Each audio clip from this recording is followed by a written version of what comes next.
Society, connections, civility. What does it mean? How did it start? The origin of the word civility comes from the Latin word civilitas, meaning relating to public life.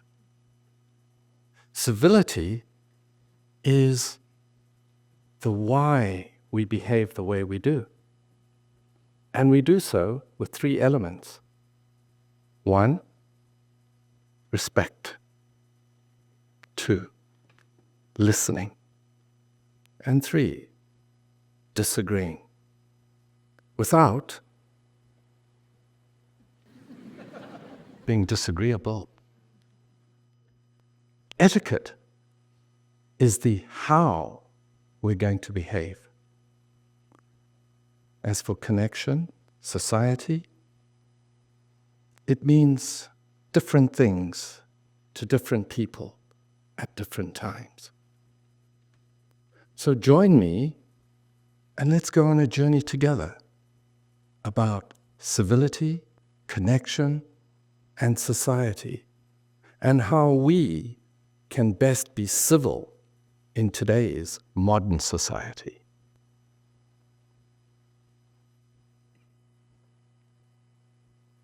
Imagine a busy city street.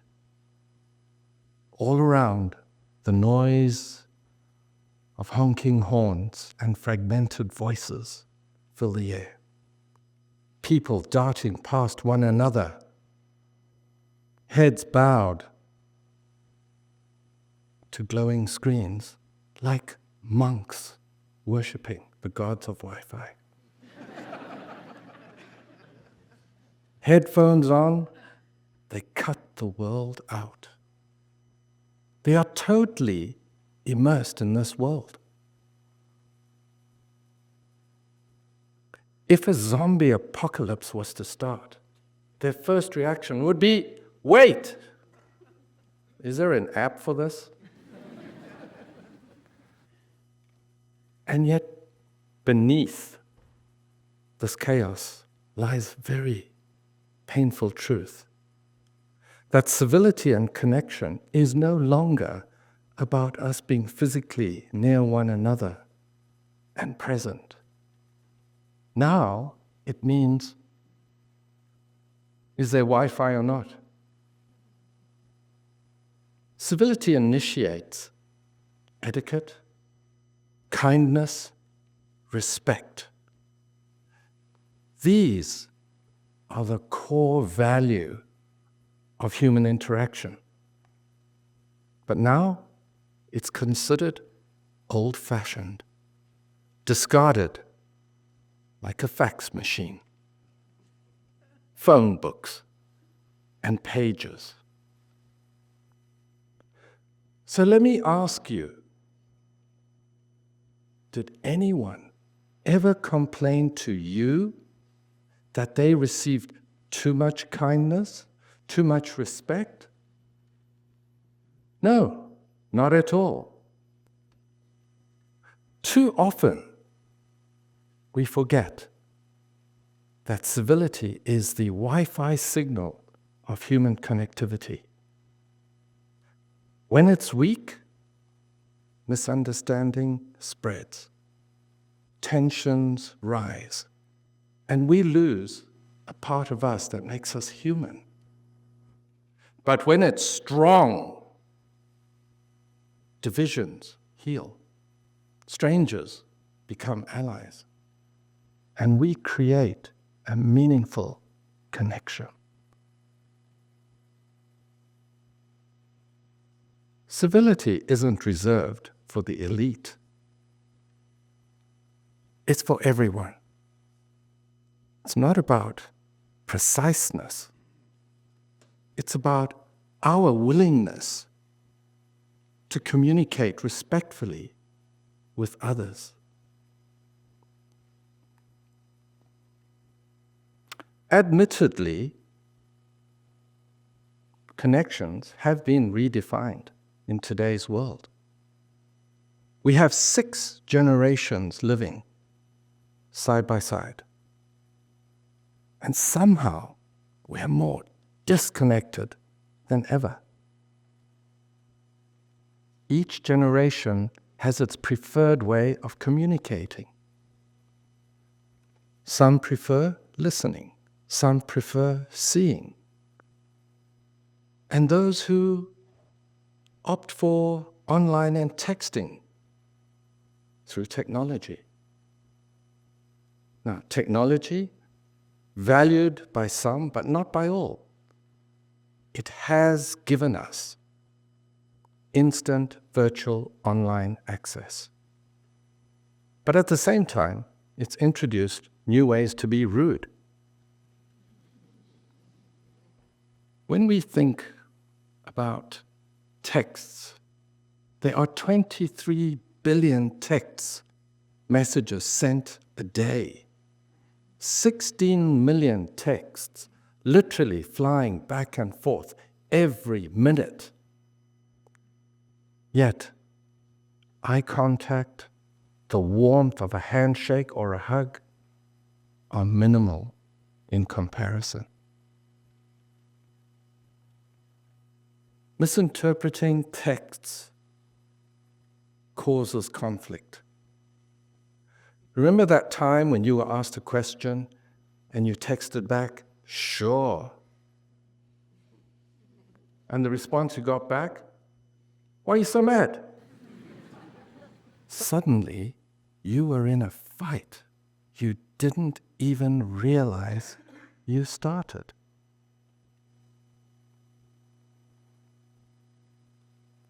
Without context or tone, misinterpreting, no matter how small, can cause huge disconnects. Remember that time you were on a Zoom and it was for a meeting and you poured your heart and soul right into that meeting, and all you received back was a single thumbs up emoji? That's cruel. That's hard. That's cold. Connections should be lasting, not fleeting. And connecting through human conversation, laughter, and etiquette, these are far better for the soul of society than just rings, dings, and pings. Society, we need civility to connect. We live in a world of 8 billion people, a globally diverse society in 195 countries, speaking over 7,000 languages. We are a vibrant mosaic, different stories, different experiences. And this difference causes societal disconnect. Think about this. For example, bowing in Japan is a sign of respect. But in Brazil, it's a warm hug or a handshake. And bowing is considered demeaning. Or sharing a meal from a same plate in India symbolizes trust and hospitality. But to a German, that gesture is a little too personal.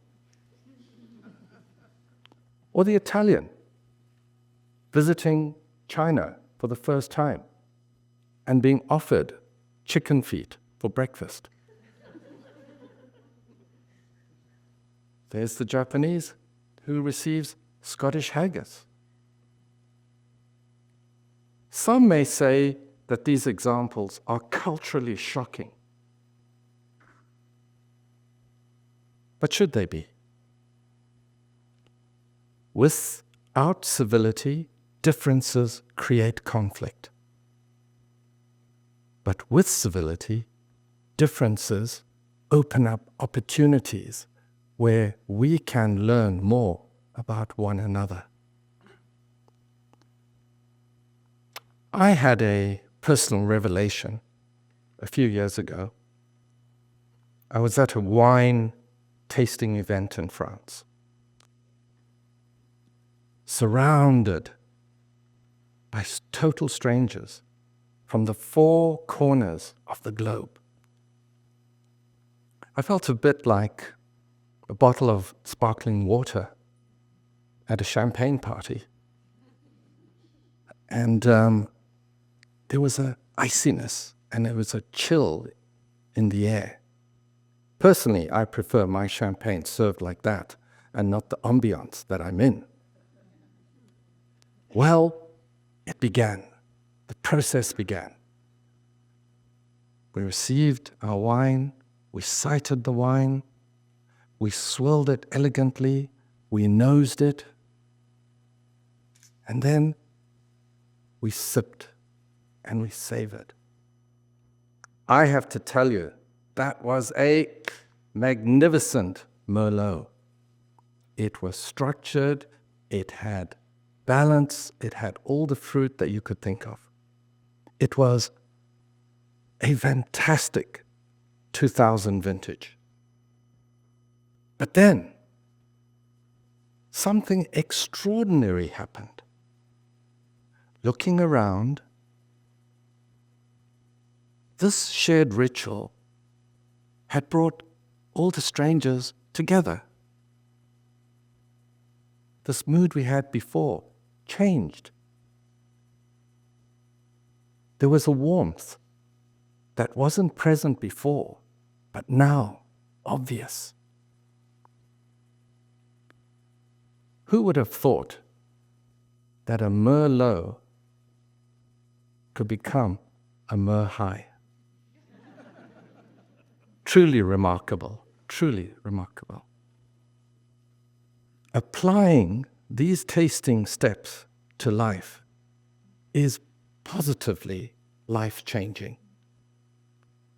So here are 4 steps that you can all practice. I call it the SIPS lesson. Sight, interact, presence, and savor. Step 1. Sight with purpose. See people and moments clearly. A smile on a crowded subway, a child's laugh, or a tired look from a coworker. They all tell a story. Step 2. Interact with intention. Give your full intention and attention when you are engaging with others. Listen, not to respond, but to understand. Hearing is passive. Listening is active. Step 3. Presence with curiosity. Look at people. Try and understand what their perspective is. Curiosity is not intrusive. It's inviting. Curiosity says to you, I care about you, and I want to think, and I want to know what you are thinking. And step 4, savor the moment. Take time to appreciate life's simple joys. A kind word, laughter, or even silence. These savored moments, they can be recalled with memory, but they can never be replayed at the same time, at that same moment. Think of that very first puppy love, romantic kiss that you had. Unforgettable. So, I say to you all, let's build bridges. We all carry stories. We all have history, but we all have dreams. This is not just a world, it's our world, where every piece matters. And when you apply the SIPS lesson, we can truly connect all these different worlds together. So choose civility, choose connection, and choose a brighter, kinder society, more connected than the one we inherited. And remember, human connection is stronger and more important than just Wi-Fi. Humanity always has 5 bars. So next time you pick up your preferred beverage, remember SIPS. So join me. Cheers to you, and thank you.